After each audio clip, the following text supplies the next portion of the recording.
Welcome to our Azure Incident Retrospective. I'm David Steele. I'm Sami Kuba. We work in the Azure Communications team. In addition to providing a written post-incident review after major outages, we also now host these retrospective conversations. You're about to watch a recording of a live stream where we invited impacted customers through Azure Service Health to join our panel of experts in a live Q&A. We had a conversation about reliability as a shared responsibility. So this includes our learnings at Microsoft, as well as guidance for customers and partners to be more resilient. We hope you enjoy the conversation that follows. Super, thank you. Today we're going to focus on an event around Entra PIM, which is our privileged identity management. It impacted role activations. Now, what the PIM service does is it allows customers to create kind of just-in-time or JIT access, so they don't have standing privileged admin access that lasts for a long time. So then during this time, users weren't able to go in, create those role activations, were elevated to do things, and then they would be deactivated. It happened on the 22nd of December, and the incident lasted for around 10 hours. That's right. So to talk us through the incident and our learnings, I'd like to introduce a couple of the engineering leaders who will explain to us what happened here. First up, we have Ashma Narula. Ashma is our Vice President of Engineering from the Identity and Access Management team. We're also joined by Preeti Rastogi. Preeti's our Principal Group Engineering Manager, also from Identity and Access Management. Thank you both for joining us. Thank you very much. Thank you. Ashma, I was hoping I could start with you. Could you, I mean, at very, very high level, we kind of understand PIM, but could you walk us through what the PIM service does and how when customers make these role activation requests, what kind of goes on underneath the hood? Yeah. I think you gave a very good summary of what PIM does. We're basically a service that allows customers to not hold on to role assignments in a permanent way. Any role assignment that is eligible or active is managed by the service in a way that you can just in time play that role.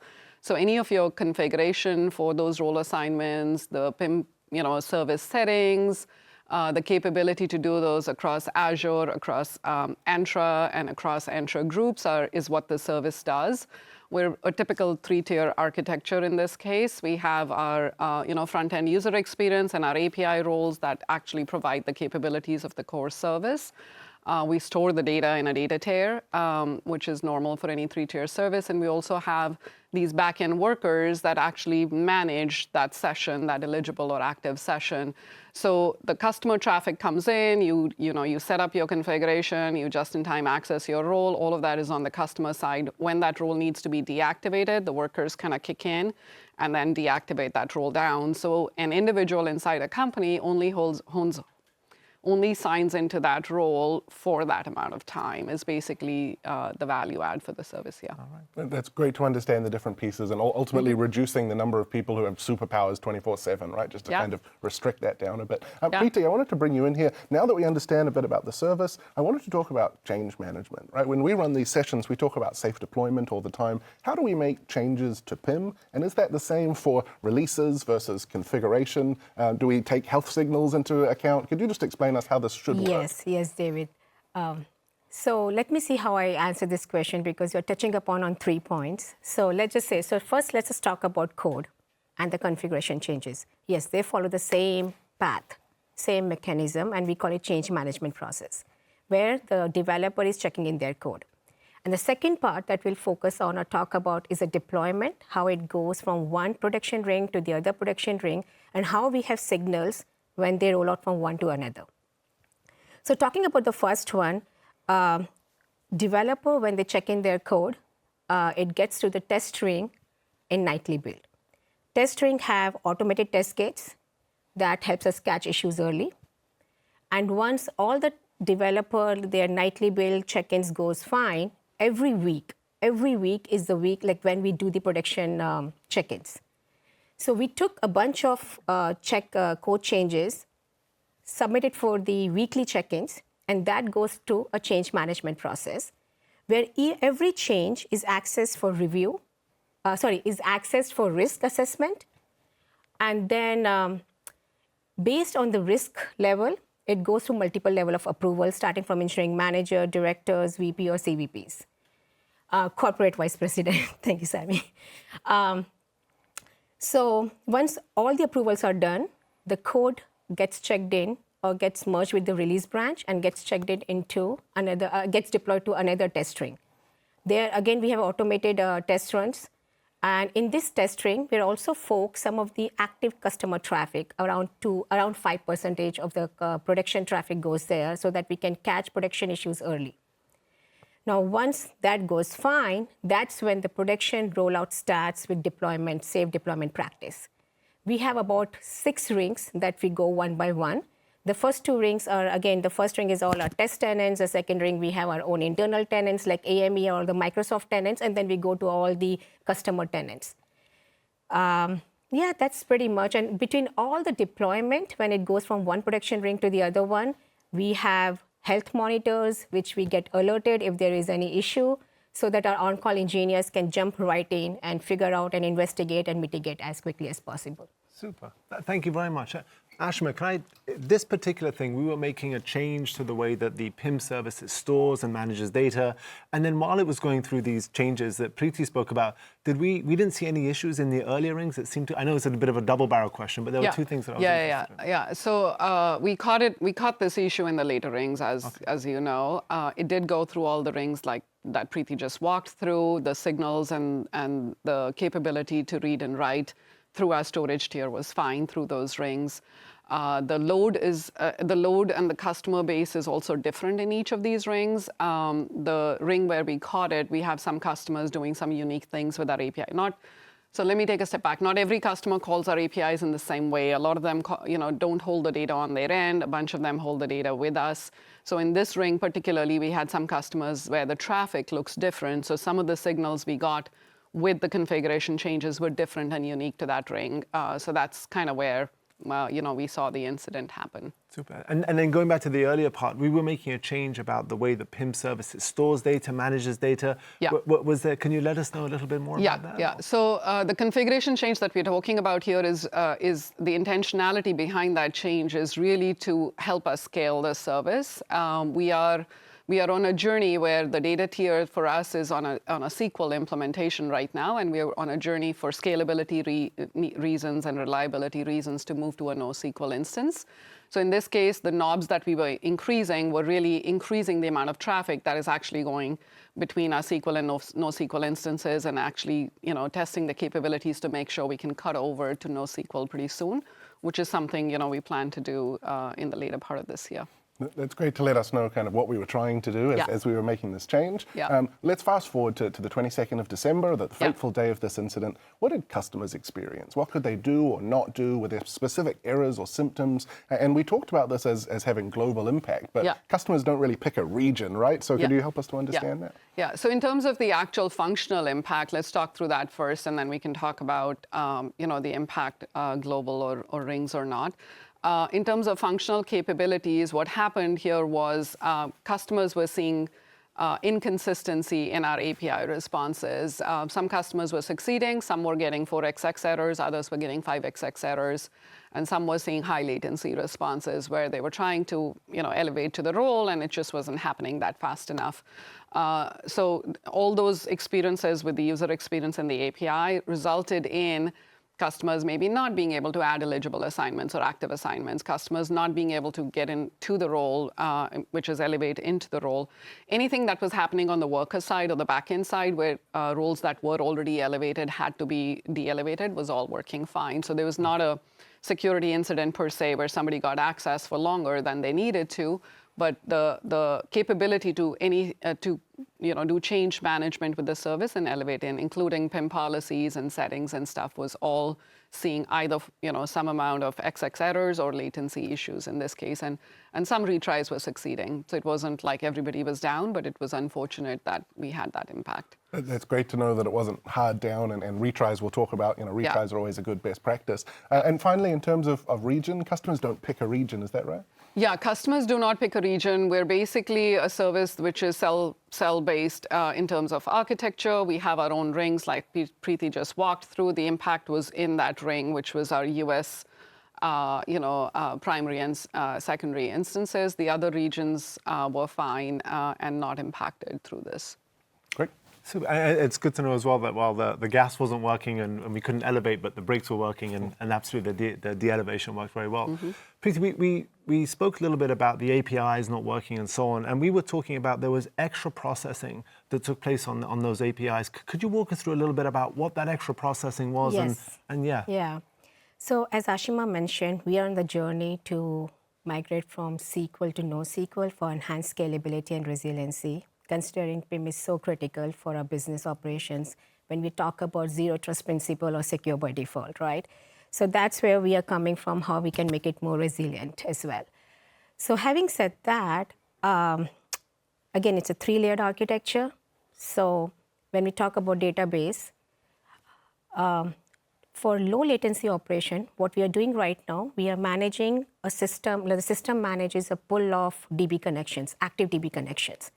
So whenever a request is coming, we are not spending time in spinning a new DB connection. We can use the existing ones.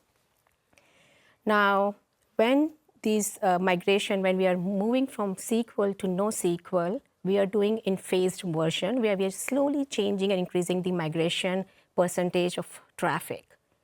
Recently, we changed the traffic from 60 to 75%, which went through all the rings, as Ashima was talking about. And when we reached the final ring, that's where the on-call engineer saw a spike in CPU usage. And proactively, they wanted to mitigate the risk, future risk, so they made a config change. And this config change was actually, this config change resulted in this whole incident. What happened is that we started spinning asynchronous task in the background. Because of this, there was a spike in memory usage, and also there were a lot of idle DB connections. So when Ashima said when we were getting requests from API, either they were slow or they were 5xx errors or it was just timeouts, because there were some things which were still going on. Some API requests could still be processed, but they were slow. And some of them just couldn't get a new DB connection, and they were just erroring out right in the front. So that's the whole root cause of what happened during that day. Yeah. Well, that's a great analysis. So you have to put $1 in the root cause jar. Our outages, aren't caused by one thing. There's lots of things, but that's a great trigger event for us to understand the impact of that configuration change. So what happened next? I mean, this is the story of the incident now. I'm sure our customers would be interested to understand, how did we detect that problem? How did we investigate it? And ultimately, how did we mitigate it? Actually, that's a good question. And I think one good thing I can talk about in this whole incident is that it was auto-detected. Okay. So that was good, that it was auto-detected. But at that time, the error rate was low. And as Ashima was mentioning, we did see these DB connection failures only on some machine. It looked isolated when we first had a look. Exactly. Okay. It looked isolated. So like, okay, let's just restart those impacted machines, which did provide us a temporary relief. But then at that time, ICM was SEV2, which is a severity 2. And then, again, because as the more requests are coming, there are more asynchronous background tasks running, there is a more usage of memory and more idle DB connections, everything is piling up. We started seeing the errors, and the error rate is higher now. So that time we got SQL team, the DB team, SQL team, DBA team involved as well, and see how we can clean up the connections. And by this time, we were also getting customer cases were getting reported, which means the severity or ICM did bump up to severity 1. And so it was all hands on deck from our part. It was all hands. We had our partner teams helping us as well. And we also did the rollback, which is basically the rule number 1. Any issues happen, and it happened through this change, rollback. So we did that as well. So all those things happened together, and that's when the issue was totally mitigated. So, I mean, to summarize what Preeti just said, I think we observed issues on some machines. We handled those machines. We see auto detection, auto scaling kick in. The resource contention that we were seeing, our first line of defense was auto scaling, which kicked in, which provided some relief. But as more and more traffic coming in, the standard procedures of handling that extra load were not enough to see our reliability numbers stay high. So that's when we also went to our secondary instances and tried to flip over. But the root cause was this issue in the code where we were doing async processing. And at that point, the rollback had started also kicking in. And the final mitigation was to actually roll back to previous state, which didn't have this configuration in there. So, and now we have $2 in the root cause jar. This is wonderful. We'll be Yeah. rich by the end of the session. When we pivot towards learning and repairs, there were 4 themes. One of the ones that was really interesting to me is around better monitoring. And I have a reaction sometimes, because whenever I speak to SRE teams, it's really easy for us to say, more monitoring. And we think about the signal to noise ratio. And I think about the life of an on-call engineer. And now we've inundated him or her with so many things. Are we falling into that trap, or are we saying, no, we're being very elegant and very precise about how? So we're being intentional, right? Like Preeti said, we had auto detection, right? We did auto scaling. The on-call engineers were observing that, but the resource contention on each of the machines can go either on CPU or on memory or on threads on the machine or on database connections.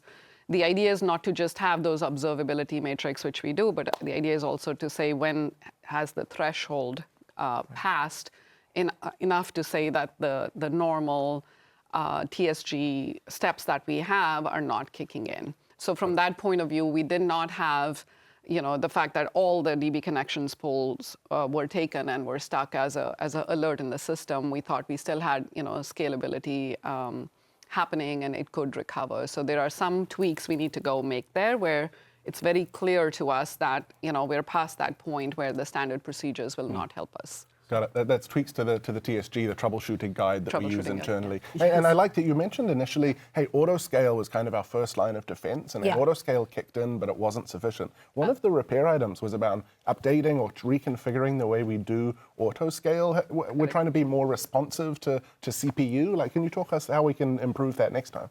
I think the key thing is to be faster in terms of response time, to be more aggressive by adding more capacity faster. Those are tweaks that we already do, in our standard procedures every 3 months, every 6 months as the scale of the service changes.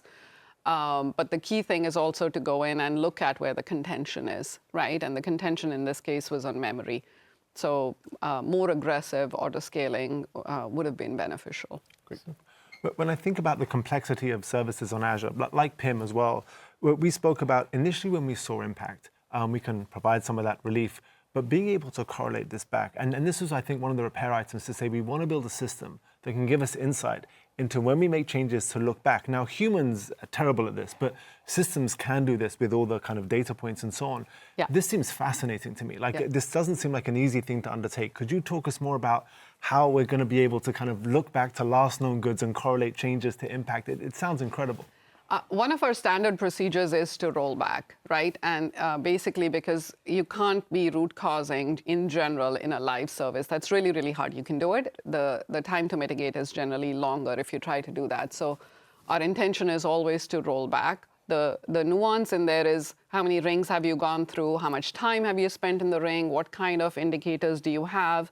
Because rolling back is also something we take seriously. We not just roll back in the ring, we're seeing the impact, but through all the rings, because we don't like to leave the service in a state where it's partial on one version of the build, partial on another version of the build. So we're actively discussing and investigating how to use actually AI in this case to help with the analysis of that, how much has that build soaked in our environment and what's the risk and what is the most efficient way to fully roll back across all the environments. So that's something where, using automation, using AI can actually help the developer not have to go dig for this data, but be available in a way that they can make the assessment, but they're not spending crucial time on the incident, trying to figure out what's the right thing to do. Right, that's great to understand, but in my mind, all 3 of those repairs around monitoring, around auto-scaling, around correlating, that's all improving how we respond to it after having introduced this kind of problem. So the most important one that I know customers would want to know is around testing, right? Preeti, you were talking earlier about how the trigger event for this was introducing that additional processing, that extra load. How do we test for that? How do we avoid introducing that into production in the first place, especially given how carefully we make changes? And when it comes to testing, it's never enough. Right. So we do have a lot of automation. And as I mentioned about the second test string which we have, where we are forking some of the production traffic, we are actually thinking about and looking into it, how if we can increase the percentage of forking. We can fork more production traffic there, customer traffic. So if we forked or flighted more production, we might have been more likely to see Yes, that's number one. Second one that we have been, we wanted to get MSIT, which is our biggest tenant as well. That's the internal Microsoft as a user. Right. And it's like as good as a customer tenant because it takes care of all the Microsoft employees. So that's something we would want to get to the inner ring as well, so that we are running all our changes through it first and catch it sooner. So those are the two things that we are definitely gonna look into it. And super. The PIM service itself, you mentioned as well, there was resiliency. Auto-scaling provided relief, which means that retries were working. So for the most part, this wasn't a hard down scenario, and those depermissionings or de-escalations were working. Is there anything else customers could have done at this stage, or is it a case of retry, but you want to use retry with exponential backoff? Or what are the things that customers could have done to remain immune to this, or was there anything at all? Yeah, I mean, when you actually see throttling issues, then you have backoff algorithms and a bunch of other things that kick in into the retry logic. In this case, we were seeing 4xx, 5xx errors. But anyways, pacing the retries is always a good idea, but retries is what we want customers to be able to do. The other thing we want to be able to do is we do recommend that customers hold on to or build and develop some kind of break glass strategy inside their organization. Because what we don't want is a scenario where they're completely locked out. It's on us, honestly, to make sure that the reliability and the latency of the service is high enough that they don't have to go to break glass. So that's completely on us, and we take full responsibility and take this very seriously. But on the customer end, if they're able to unblock themselves through a break glass account setup of some sorts for critical, crucial needs during those hours that we're down, it would actually help them, not be just dependent on us completely in this case. So retries, break glass accounts, active monitors on the health of the service so that they know when we are back up and they can go back in are things we want the customers to do. But this one is squarely on us to kind of go back and make sure we reduce our time to mitigate and catch these issues in earlier rings.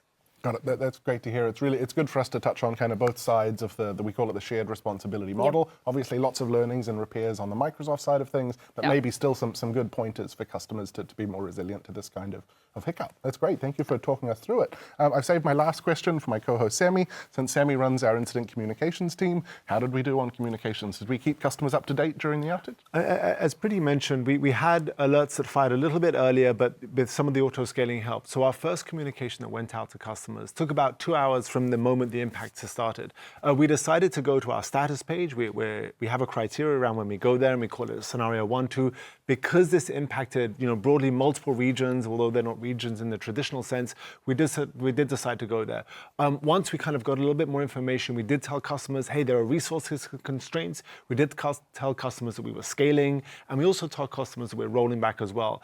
During the event, the couple of things, we couldn't provide an ETA, which must have been frustrating for a bunch of customers, but we're trying to get better at that. We need to lean into, it's okay to be wrong sometimes, but we weren't 100% sure, and we wanted to make sure, of course, after the rollback happened, that we were validating as well.